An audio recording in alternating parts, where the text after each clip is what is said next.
Hello, everybody. FAI here, or I here, and welcome back to another part in the Don't Starve How to Survive series. And in today's Don't Starve How to Survive series, we start the How to Survive Winter.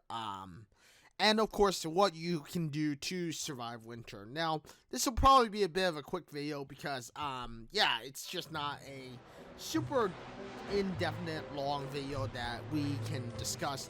But one of the few items and bullet points that you'll want to discuss and get is, of course, the winter items like a thermal stone. You'll want to have a beefalo hat or a winter hat if you haven't already gotten or haven't been lucky enough to get the beefalo horn. Then you'll probably want a winter hat, and you'll want a beefalo hat. And of course, if you found your McTusk, camp like I have, then you'll also want to have the Tam O'Shanter available to you, or the walking cane. Now, obviously, I've already beaten the McTusk in this video, and I was unfortunate enough not to get the Tam, well, should I say the Walrus Tusk to make the walking cane. But I did get the, as you see, the Tam O'Shanter, which of course helps with sanity as well as of course keeping your heat and stuff going. And I was checking my farms to see if I had been lucky enough to get my berries to grow.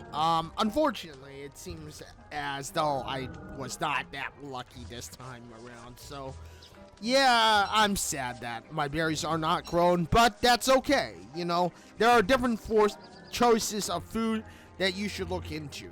If you have not already gotten your pig village set up like I have, then you'll want to start looking for pig houses and setting up your pig villages to be your main source of food. This is a great alternative to finding food if you cannot find your sources of food. If you can't always find a hunt, as let's face it, hunts for koalefants are not always going to be successful. And as you may or may not know, beefalo are very precious in this very first few seasons of your first year of Don't Starve. In your first year of Don't Starve, I would recommend not slaying beefalo if you can help it, as beefalo are going to become a precious resource for you to deal with, and once they're gone forever. But pigs, on the other hand, are not such a precious resource, and I would recommend kind of destroying and getting rid of pig houses if you haven't already getting your pig villages set up.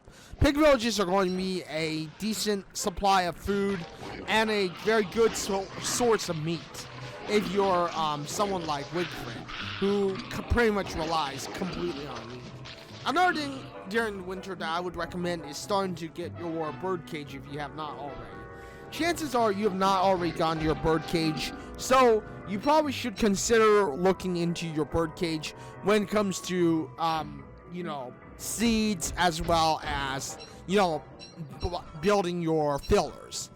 In the case of some other characters, farms are going to be expected to be used as a way to get your spring sources of food ready to go.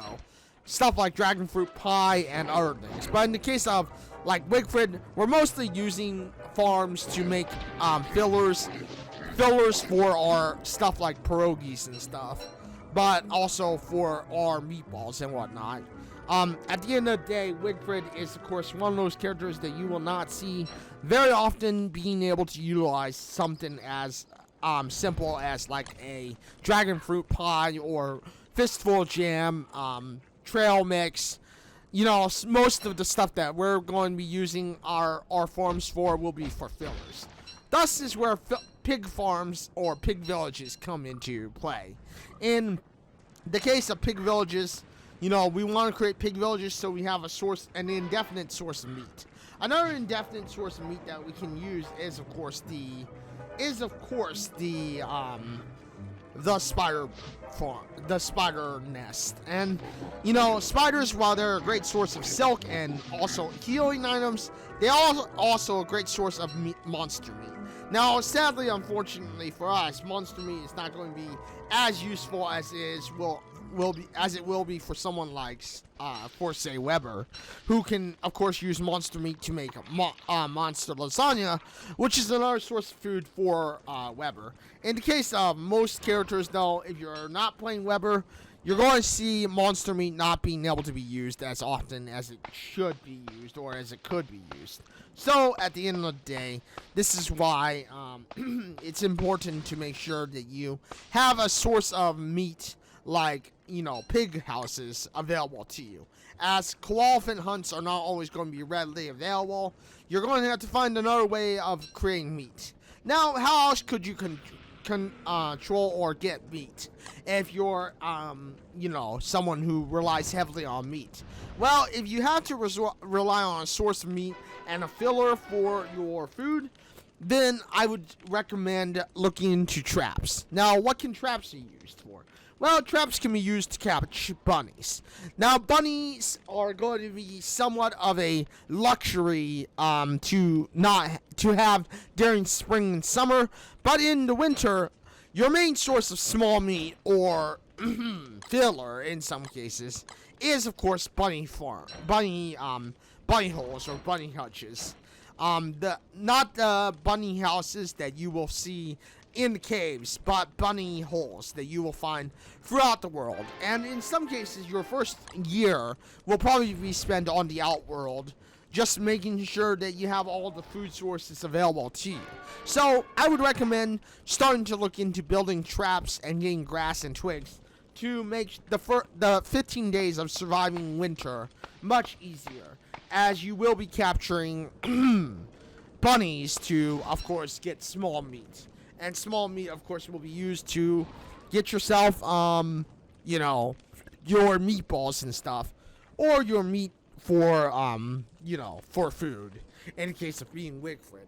But, that's pretty much the idea, behind what you gotta do to continue, going forward with survival in winter. Now, you will be met with another element that will be talked about in a future video, and in part 2, I believe, of this video, I will talk about it, because I'm going to mostly skip ahead, because in winter, the winter survival is not going to be heavily enforced to make it hard on you.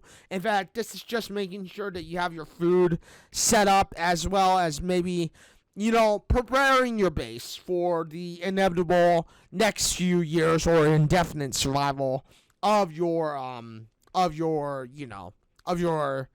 overall world. Now, in this case, the world, of course, for me, is not generated very well. I'm still missing a few elements that I've got to figure out where they are.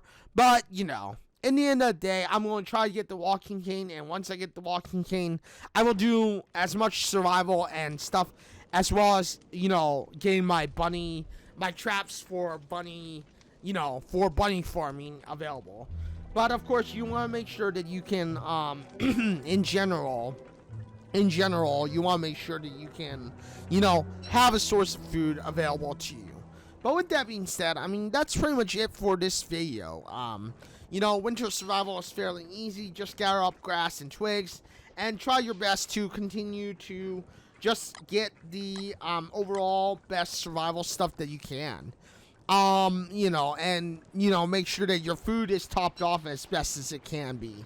But with that being said, this was, like I said, a bit of a quick video. So, thank you everybody for joining me today. I will jump ahead through the magic of, just kind of skipping ahead and, going through the next few days. And I will meet you guys back probably on one of the last few days or near the time of our special guest to spawn in. But with that being said, I will try to get the walking cane and stuff off stream. Thank you everybody for joining me today on this video. Thank you for watching this video. If you like this video, you know what to do. Hit the like button, get subscribed, hit the bell notification, because I know you want to know when my next video drops next. Thank you everybody for joining me today on this video. Thank you for watching this video. And as I said, if you like this video and hopefully this video has helped you with your winter survival, then give it a like. Thank you everybody for joining me. Please do feel free to subscribe. And I am live on Twitch at www.twitch.tv/FA_EYE or I. I'm live on Wednesday, Thursday, and Saturday for sure. But lately, I've also been live on Monday and Tuesday. Monday and Tuesday, I'm usually live for about 2 to 3 hours. Wednesday and Saturday, I'm usually live for about 4 to 5 hours. And Thursday, I usually take a little bit of a shorter stream because, I mean, you know, it is what it is. And short streams are sometimes bound to happen. But with that being said, thank you, everybody, for joining me today on this sale. Thank you for watching this sale. And yeah, until the next one, everybody, this is FAI or I signing out, and I will see you on a future video. But until the next one, everybody, farewell, everyone.